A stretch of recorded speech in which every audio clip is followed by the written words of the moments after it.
Hi, I'm Talisa, and it's been a long while since I've taught yoga, and for my own mental sake, I had to get back into it some way, shape, or form. So if you have 15 minutes to spare, and if you're like me and you need movement to feel better in general, then I implore you to move with me and then finish going about your day. We're going to go through a strength yoga flow with progressions. So the basis of this class is that there's going to be 3 rounds. You can treat the 3 rounds as a warm-up, a progression, and then like the final destination, or you can explore to see where you're at.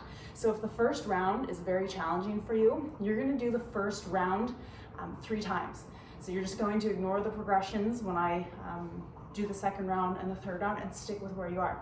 If you get to the second round, because the first round was easy enough for you, but it feels quite challenging, then maybe stick with that one, and for the third round, you're just doing the second round twice. I hope that all makes sense. But what I'm aiming for with this setup is that it appeals to all experience levels. So if you're a beginner, you just stick with the beginning first progression. And that will do your body well. And perhaps see what you can eventually work up towards, because that's important as well, so we don't get stuck where we are. That happened to me for many, many years in yoga, and I lost years and years of being able to progress.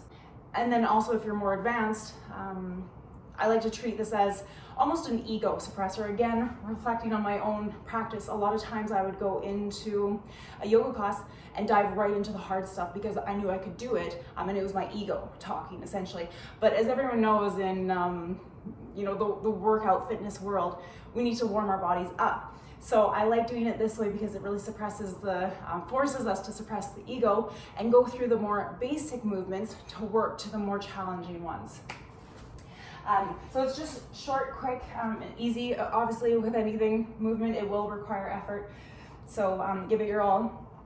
I like to remind people movement is oftentimes uncomfortable, especially if we haven't moved a lot. So feeling discomfort is okay and normal and what we're going for. If you feel any red flag pain, like shooting pain, ease off of what you're doing and then explore how far you can go without getting to that point of red flag pain, while trying to avoid saying to ourselves that we can't do it. We can do it, we just have to find a new and different way of doing it. Okay, enough talking. We're going to start on hands and knees, tabletop position. Warm up the wrists, so you can just take little circles, shoulders over the wrist. Really grip the mat with your fingers, keeping the entire palm flat on the mat, so there's no gap where a little mouse could sneak into. Circle into the other direction. Keep gripping the floor with your fingers. This is good practice for handstanding, because this is what you need to do in handstands, is grip, using your fingers like toes while you're trying to balance. Okay, and now we're just going to do a couple scapular push-ups. So it's kind of like cat-cow. Cow is more like this, getting the whole spine into it. Here we're just focusing on the area between the shoulder blades. So really round through the shoulder blades. The rest of the spine will fall a little bit, that's fine. And then really collapse through the shoulder blades. So do that a few times.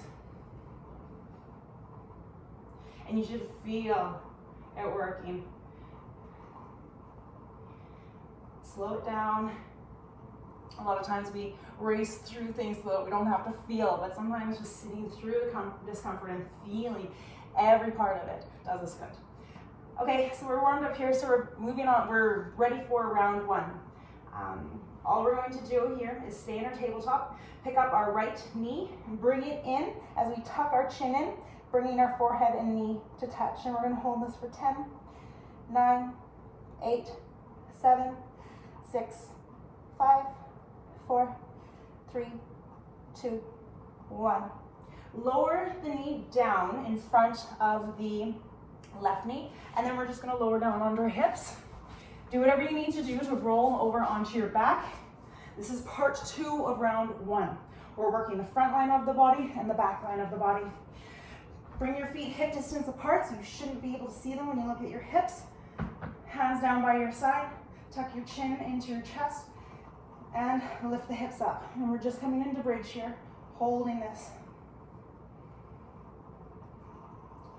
7, 6, 5, 4, 3, 2, 1. Gently lower the hips back down.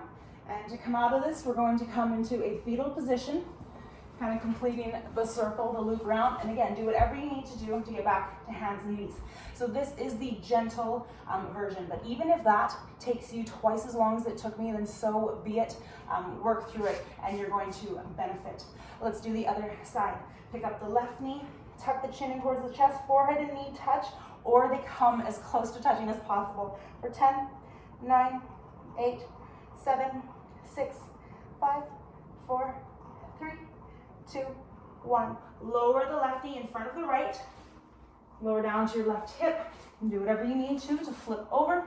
Laying down, setting up for your second set of bridge. Tuck the chin, lift the hips for 10, 9, 8, 7, 6, 5, 4, 3, 2, 1. Lower. And now we're going to come into a fetal position on the other side.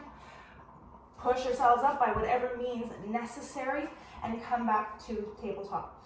So if that round was hard for you, then you're going to do that round 2 more times. If that was easy for you, that was your warm-up, and we're going to progress now. So for this round, we're going to tuck our toes. If you're progressing with me, we're going to round through the shoulder blades a bit there, like we did with our scapular push-ups, and then pick the knees up and just hold it for 10, 9, 8, 7, 6, 5, 4, 3, 2, 1.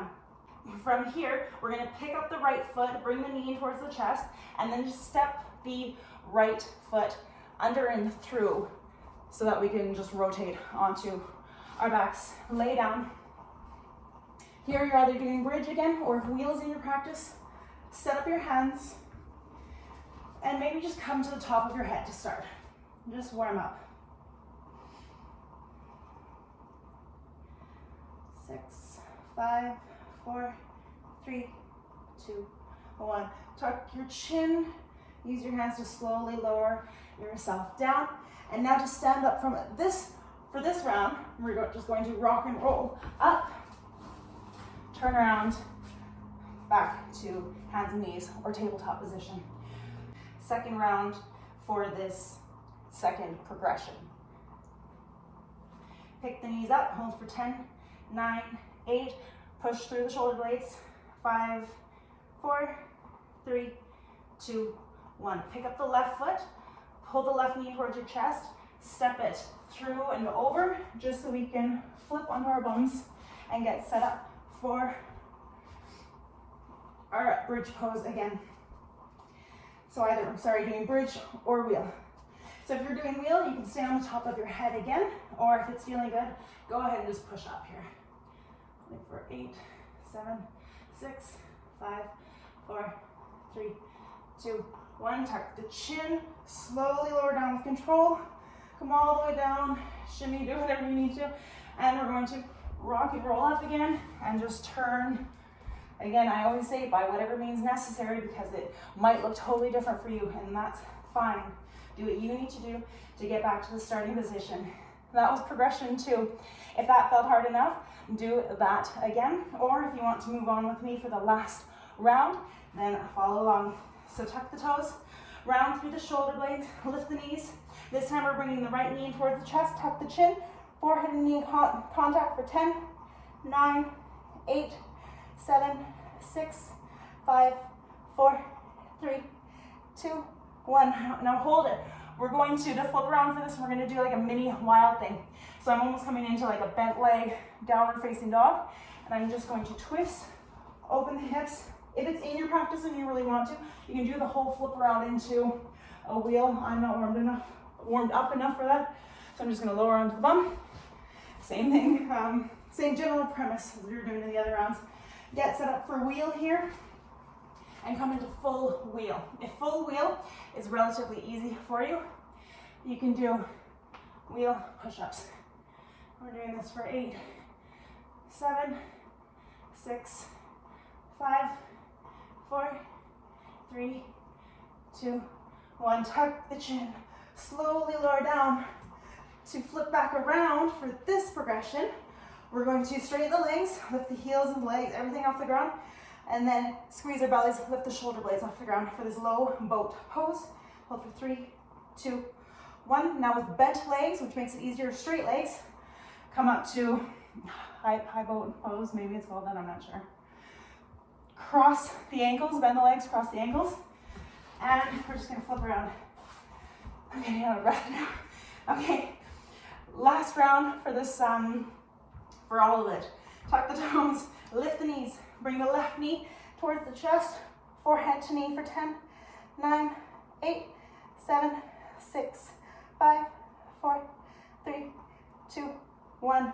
Come into this sloppy downward facing dog. Flip over. Left hand comes up. All the weight is on the right hand.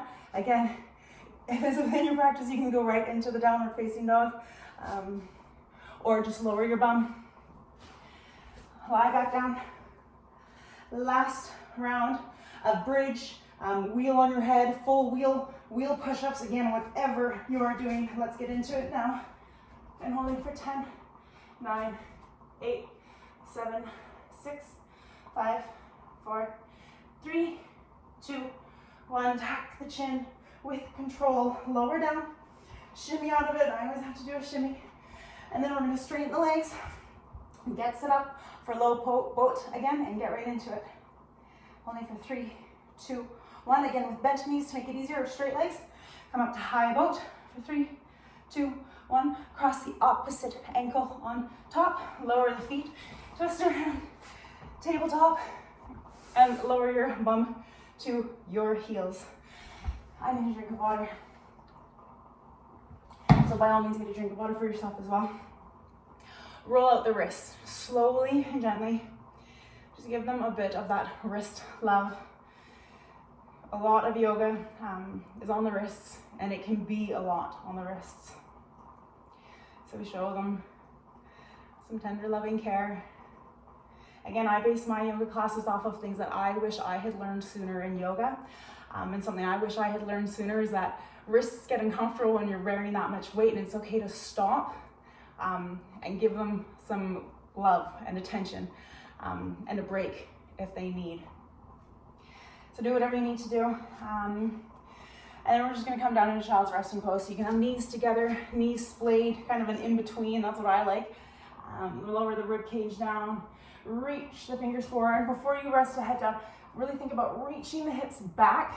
And if your child's pose is your hips up like that, that's fine. You're gonna focus on reaching the hips back and then walking the fingers forward. Keep the elbows up off of the mat, and then rest your forehead down on the mat. Breathing here.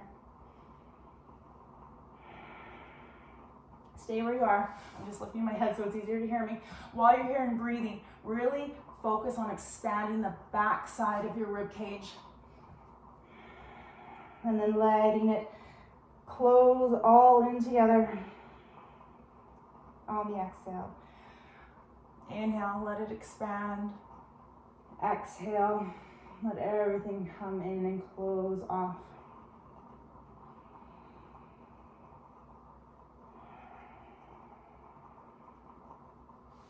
You can relax the arms a little bit now, maybe let the elbows relax onto the mat. And I always like to take a little forehead massage here, so just rock your head back and forth, massaging your forehead on the mat. This feels tremendous to me. You can change up the angle, play around with different feelings. From here, we're just going to gently bring ourselves all the way up. And we're done. So hands together at heart center, push the thumbs against your chest, and in closing we say namaste.